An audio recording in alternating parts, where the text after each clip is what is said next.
ఇంద్రాది దేవతలు కైలాసానికి వెళ్ళి పరమేశ్వరుని ప్రార్థించారు. స్వామి, బుద్ధుని అనుసరించిన బౌద్ధులు వేదాన్ని, వైదికులను, వైదిక ధర్మాలను ద్వేషిస్తున్నారు.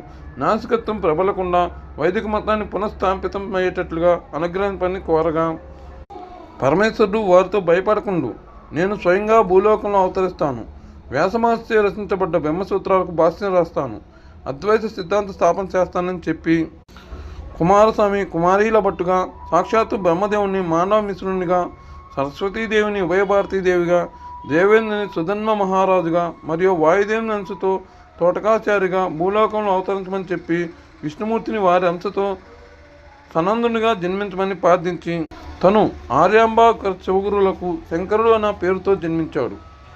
ఇది క్లుప్తంగా శంకర భగవత్పాదుల జన్మ రహస్యం.